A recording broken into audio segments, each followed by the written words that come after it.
अब मान्छेहरूले भनिन्छ नि अब तपाईँको चाहिँ अब मर्गेज चाहिँ अब it's not easy to secure the mortgage होइन, देयर इज अलवेज तपाईँको चाहिँ इसेन्सियल तपाईँको चाहिँ स्टेपहरू हुन्छन् होइन, how to secure the mortgage.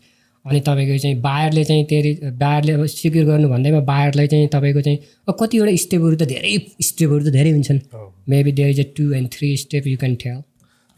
Sure. अब यस्तो छ, अब मोर्गेज भनेको चाहिँ अब सानो डिटेलहरू कम्बाइन गरेर चाहिँ हाम्रो मोर्गेज चाहिँ एन्डमा पुग्छ होइन।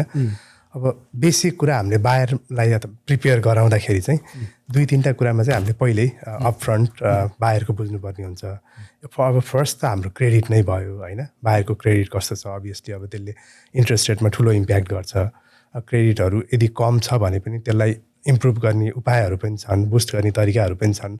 कहिलेकाहीँ सानो कुराहरू चेन्ज गर्दा पनि त्यसले ठुलो इम्प्याक्ट पर्छ होइन। जस्तै अब 100 रुपियाँको क्रेडिट कार्ड तिर्दा 699 को क्रेडिट स्कोर चाहिँ 710 हुनसक्छ। त्यसले इन्ट्रेस्ट रेट सबै कुरालाई फाइदा हुन्छ।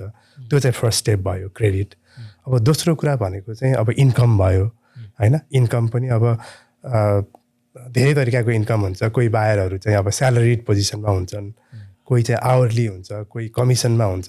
पल भाइले भने जस्तै अब सेल्सम्यान थियो, उसको कमिसन इम्प्लोइ थियो होइन, उसलाई डिफ्रेन्टली ट्रिट हुन्छ, अर्कोलाई डिफ्रेन्टली ट्रिट हुन्छ। त्यो चाहिँ अर्को पार्ट भयो इन्कमको।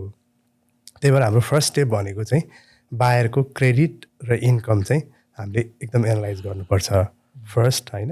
अनि अब सेकेन्ड कुरा भनेको चाहिँ अब अभियसली उसको बाइङ पावर इन्कमको आधारमा कतिसम्म उसले बाई गर्न सक्छ होइन, त्यो भयो।